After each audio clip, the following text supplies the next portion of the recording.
Hi everyone, welcome back. This is the second edition of the Purdue Ag Alumni Association's Common Read, and I'm excited again to be here with you and talk to you a little bit about my book, Unnaturally Delicious.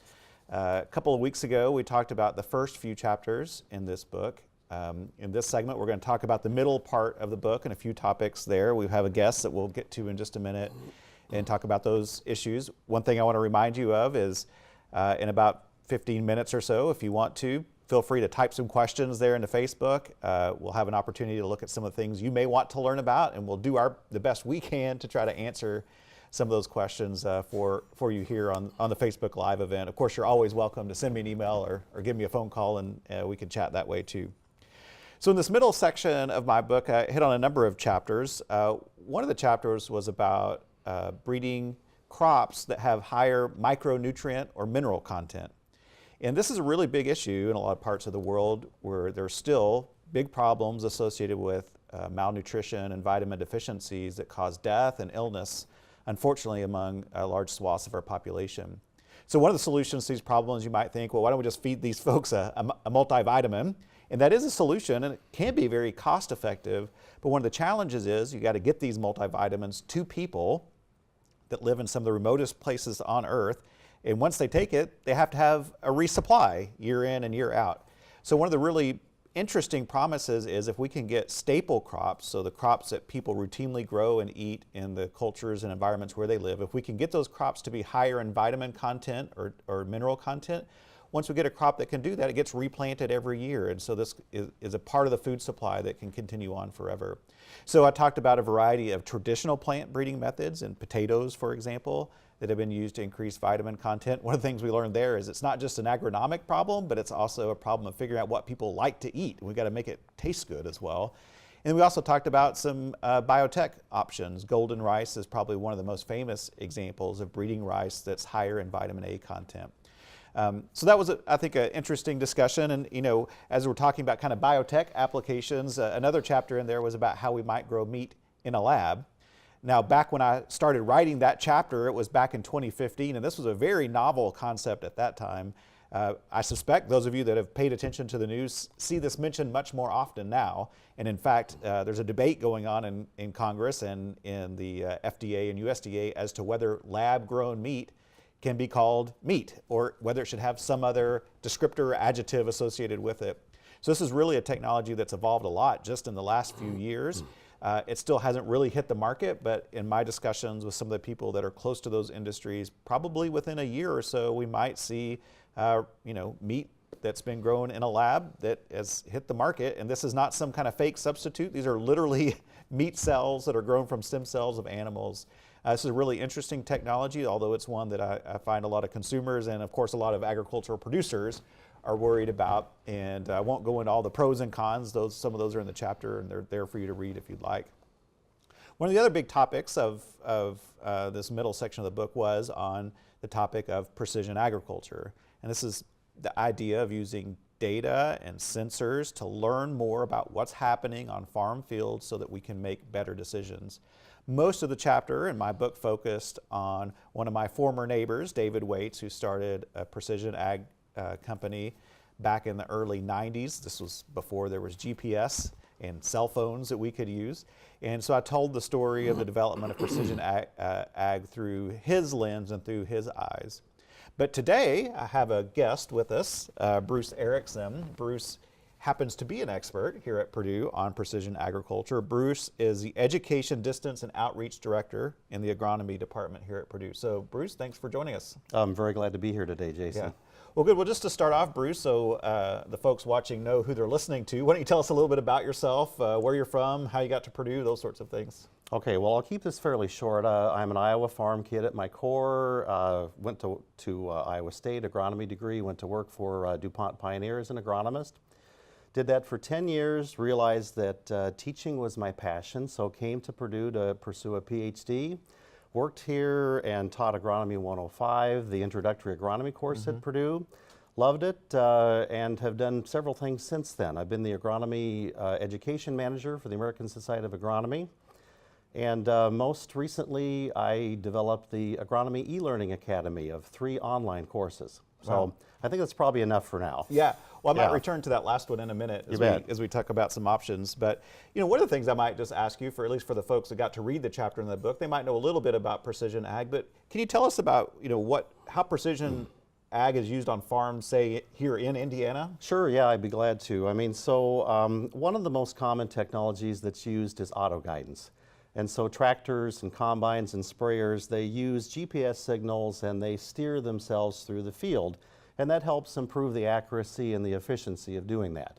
Along with that, most farmers, I guess I would venture to say, have section controllers on their sprayer, where the sprayers turn on and off at the appropriate time so they don't waste spray at the end of the field and in point rows, and also with planters that have the auto shutoffs at the end of the field. And so those are probably the most common technologies, and those are what we call automated technologies that sort of do their thing with the farmers in the cab, and they're working behind the scenes. And so probably fewer farmers, but still a lot of the farmers are doing what we call site-specific management. They're doing either grid or zone soil sampling, and so they're understanding how the nutrients vary across the field. And then they're doing variable rate technology where they're putting on more or less fertilizer or lime in different parts of the field. And so then in addition to that, some farmers are also doing variable rate seeding where they put on higher rates of population or lower in different parts of the field. And even in the most innovative farmers are probably doing some variable hybrid where they might put a certain hybrid in one part of the field and then the planter switches and puts a different hybrid, because we know in farming situations there's not an all size fits all type of a scenario. Yeah. Some other things that they're doing would be remote sensing, where they're doing satellite imagery, and or some farmers may have their own drone where they're monitoring their fields and they're looking for variations in their fields. And then of course we're into this big data era now too, and so some farmers beam their information up to the cloud, and then the service provider, whether it's their local retailer or a large agribusiness company, provides recommendations back to them as to how much fertilizer should they put on in different parts of the field, where should this hybrid go, all this type of thing. Yeah. And so I guess the whole reason for all this is to try to be just a little bit better at what we're doing. Right. So is it when you talk about better, from the farmer's perspective, I'm sure that means trying to make more money. Right. But are there some broader objectives there too, environment or food security, or is it all of those?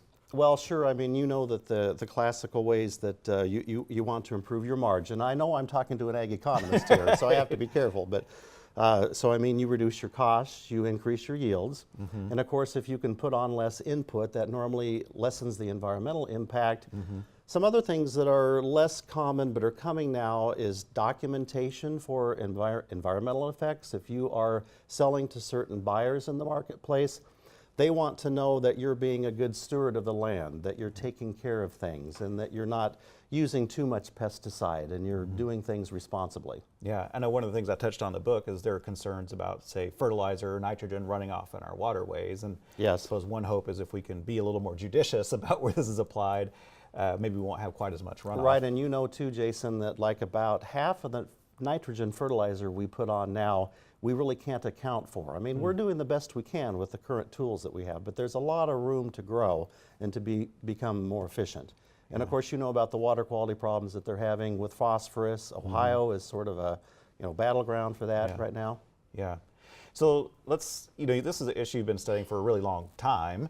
In You bet. fact, if I understand right, you've been surveying farmers, probably have the longest running survey asking about adoption and use of some of these precision ag technologies. So tell me a little bit about, what percentage of farms use these, how those things have changed over time. Well, there's sort of an impression that we're not as far along with precision farming as we should be. And that's a little hard to define because precision agriculture is not just one technology.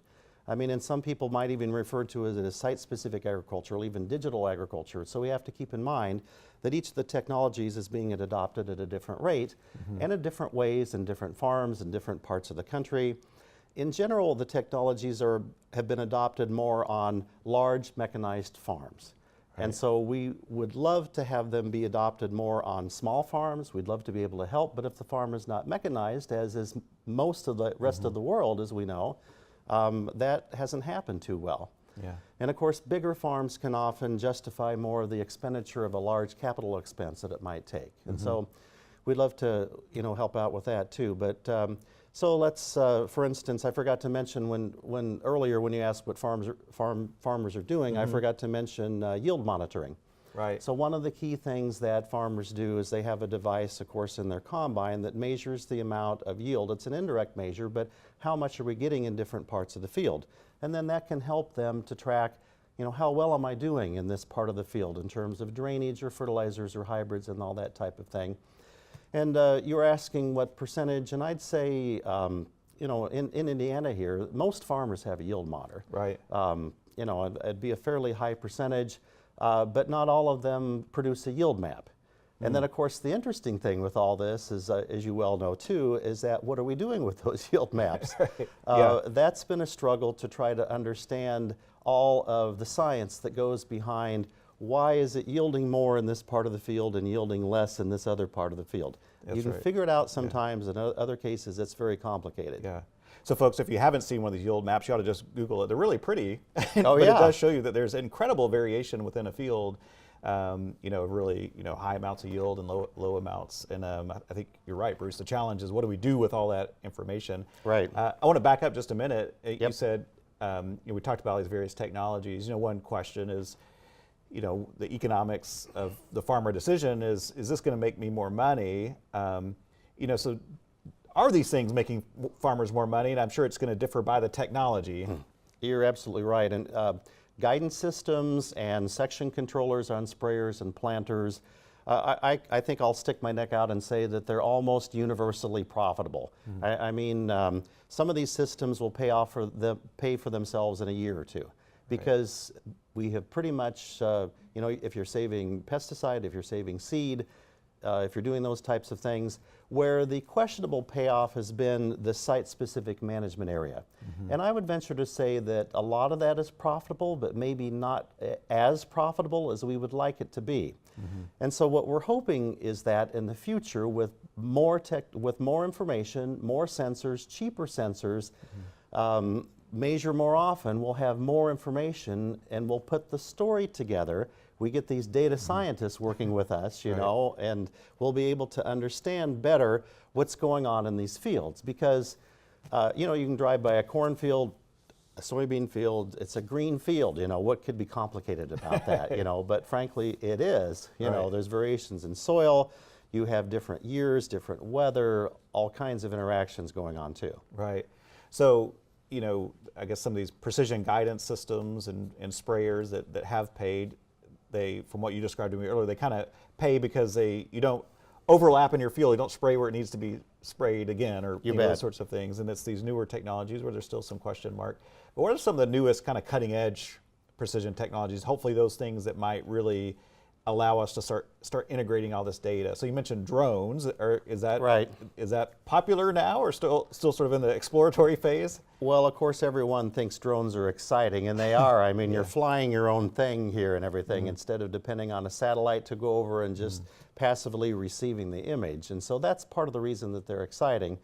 And if you go back like maybe 10 years or 15 years, drones were unreliable. They didn't fly on a good pattern, and the stitching was terrible. But the technology has come around phenomenally. And so there's a lot of good to be learned from drones, and the resolution typically is high because you can fly closer to the crop. And so to inform a farmer about what's going on in a cornfield in mid-season, where it's very unpleasant to walk through a field anytime in the mid-season, that's really good. Yeah. And then even beyond that, possibly to serve as a data layer to inform future decisions on planting rates or hybrids or those types of things. I mean, we're coming around in terms of that. So drones really have come of age. Yeah, one thing that was interesting to me is you talked about fields being green, but those drones will sometimes have cameras that see different waves of light, and depending those different waves, and apparently, I'm talking about things I don't know that much about, but can tell you different kinds of information, whether it's infrared I'm glad, I'll interrupt you here, and I'm really glad that you brought that up, because I'm forgetting to bring up all my talking points here, Jason. But No, you know the cameras that we have on our iPhones or Yeah. whatever, they're typically three bands, red, green, blue, but most sensors on a drone or a satellite or an airplane have at least an additional band of near infrared, and that's a little bit past the red. And so the neat thing about that is that the infrared senses a lot different than the visible, and so it's very good at detecting vegetation and distinguishing that from bare soil and those types of things. And so it's very useful as a sensor to be able to distinguish those types of things. Yeah, I've even seen some work where different kinds of wavelengths give you a better idea of maybe whether there might be insect damage or those sorts of things. You bet. And then even beyond that, there are other sensors that that are more what we call active sensors that send out a beam, and you can measure elevation very accurately. You can measure surface roughness. There's thermal where you can measure temperature too. Yeah. Now that's getting into some really, what does temperature mean in a crop? It's really hard to interpret that. Yeah, well, it's better than trying to go out and stick a thermometer in all those ears of corn. For you and me, I mean, if we're somewhere away from 98.6, that's telling. But a crop, it's a little different. Yeah. So, for folks that aren't directly involved in agriculture, all these sensors and precision technologies might seem a little strange or a little disconcerting, but I think sometimes it's useful. We were chatting earlier about, we have a lot of sensors and precision technologies in a lot of our own lives. So, in our daily lives, what things do we use just as like regular people that we may not even think about? Yeah, and certainly, I mean, you and I have these sitting right in front of us here. I mean, if I am a couple miles away from home and I've forgotten this, I mean, it's a panic, and so very dependent upon this device. And you know that, like, you can track your package if you have FedEx or UPS or whatever, and that's useful. And of course, they use it to determine the most efficient route to go to deliver the package, those types of things. Well, of course, on TV, you see the doorbell sensors, the robbers coming up and all that stuff. So it's integrating our lives in many different ways. So at Purdue, we know that there are sensors being developed for athletes that are low cost, and you stick it on your arm on bare skin, and it will measure certain things to see if you're dehydrated or your temperature, that type of thing. Inside of food packaging, to possibly monitor bacteria. Now, I'm on the edge of my knowledge here, but... Right. Yes, but even, so back to your area of expertise, when we talk about these precision technologies and things, it's not just on the field, but there could be other areas on the farm where it might be useful too, right? Maybe like inventories or tracking your machinery. Like, tell me a little bit about that. Oh, yeah. Well, of course, on an average size farm, they're probably not too worried about tracking their inventory, but on large farms, and we're getting quite a few of those in Indiana, and of course in other parts of the world like South America and Australia, they're dealing with very large farms that are very scattered geographically, and so knowing where your equipment is very important. And beyond knowing where it is, of course, most new equipment has, a lot of these sensors have been on equipment for years, but now we're beaming them up to the cloud. I mean, engine RPMs and fuel used. The tractors are sending this information. Yeah, automatically up to the cloud, and so that's being used. You also know that, grain prices are low, of course, now, but still it's a precious resource, and farmers use sensors in their bins to determine the temperature and the moisture and the insects present and those types of things. And so that's what I could just think of. Anything else that...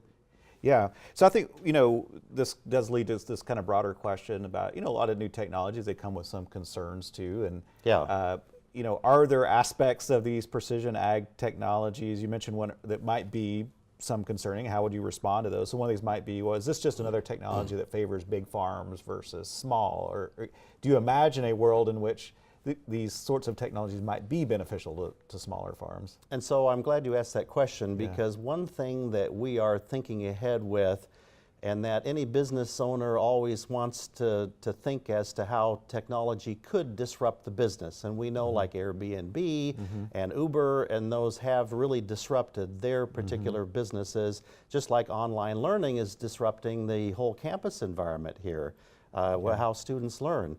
And so I guess, on the farm, we think of a possible technology that could radically change things, and that would be if you take the driver off of the tractor or the combine or the sprayer or whatever, how might that change things? And so some people have theorized, and it's really hard to know what's actually going to happen, but some people have theorized that if we take the driver off, that maybe farms will not become so scale dependent. And you know, over the course of history, that farms, at least in the Midwest here, have tended to get bigger and bigger to capitalize on the economies of scale, right? I mean, again, that's your business as an economist. But if part of the reason for that, though, is that you were limited by having a piece of equipment that you had to have a driver on. If you take the driver off, you don't need as big of equipment potentially. And so could we start reverting back to smaller fields and smaller farms, being more efficient? And so that could be part of how we help the smaller farmer, because we want to serve all farmers at Purdue, not. So smaller, less expensive robots, for example, going through fields rather than the hundreds of thousands of dollars of right, and some people, you've been to the National Farm Machinery Show and seen the 36 or 48 row planter there, and of course, I mean, that's the first thing I want to go see. I mean, that's how, farmers love to see the technology there. But, if one little widget breaks on one of those 48 rows, that whole thing is shut down.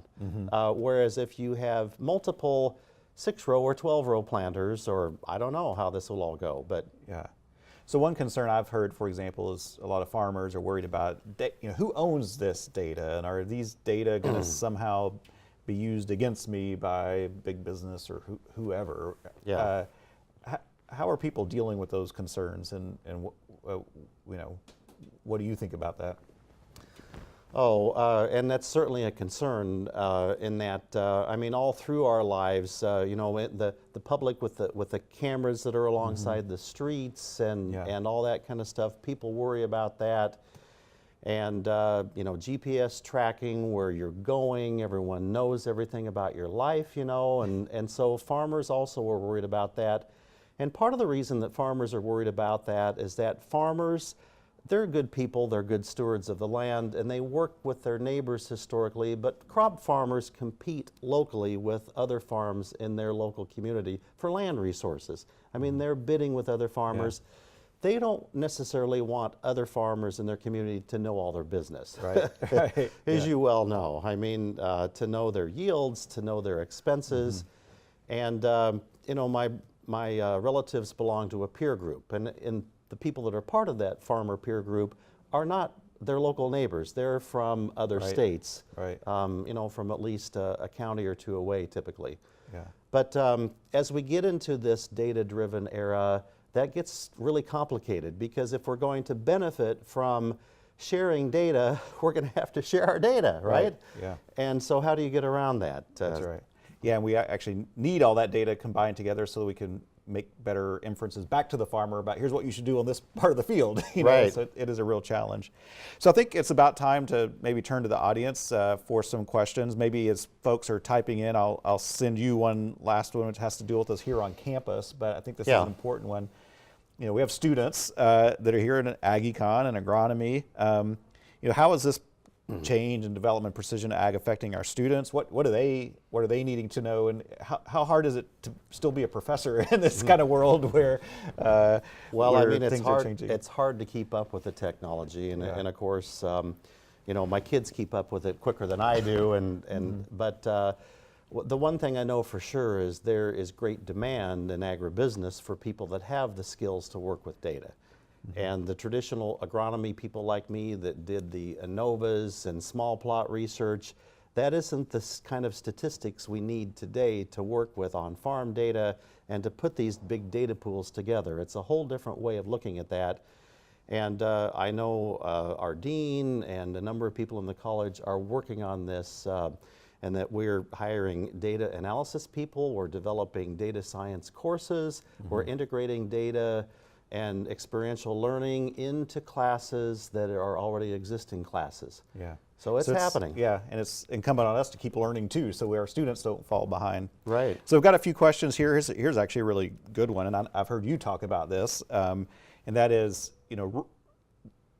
if you're in a big city, you got good data access, you get 5 bars on your phone. But if you're out in a field somewhere, out in rural America, how good or how big of a problem is it to have internet access and connectivity, and how is that affecting both the technology and the limitations?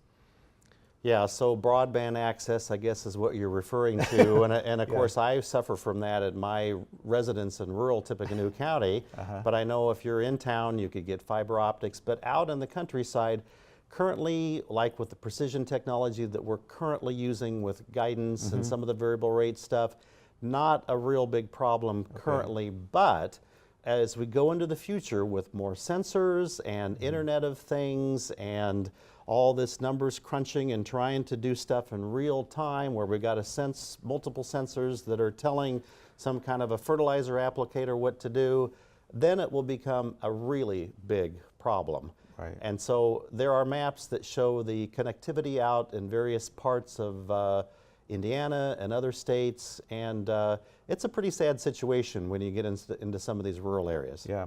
One thing, I saw a map, I was kind of surprised to see that, if you have Wi-Fi signal, that the taller the corn grows, the prohibits the Wi-Fi signal from getting out, Yes. Into the field. That's not something I would have thought about.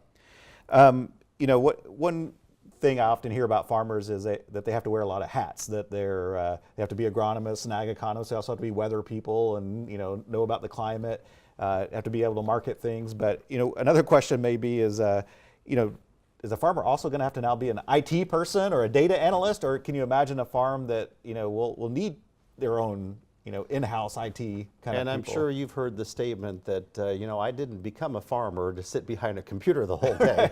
I became a farmer typically, or I'm on a farm because I enjoy the independent lifestyle and the risk and all this type of stuff and the outdoor stuff. And so, but I mean, many of the younger farmers are, and I shouldn't age discriminate here because look at me, but many of the younger farmers are embracing this well.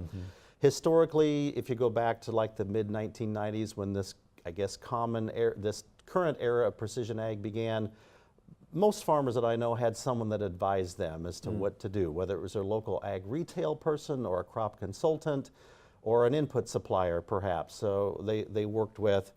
And I would say that's going to continue because for the most part, farmers are going to need a lot of good advice to forge forward. Yeah.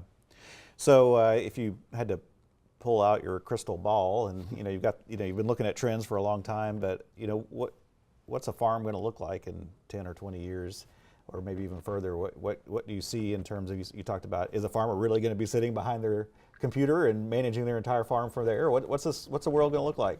Now, you told me you weren't going to ask any hard questions, Jason, but that's a very hard question. So what I'll say is we're not going to go back in 10 years' time and check to see whether you're right. So you can. Okay, good.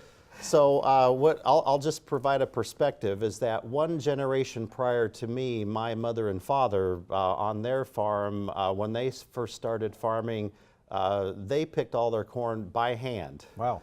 Yes, and so did not even have a combine. I mean, this was like in the 1940s, and so so to think ahead to say like my kids' generation or your kids' generation on the farm, what it's going to be like, that's going to be very difficult. But the trend toward sensors, and there'll be more and more sensors, and they'll be cheaper. We know that's going to happen. We've already talked about the equipment possibly getting smaller without people on it. I mean, certainly sometime in the future, a farmer is going to send this fleet of equipment out to the field that it's going to work on things for them. I would guess that they won't be driving the equipment around.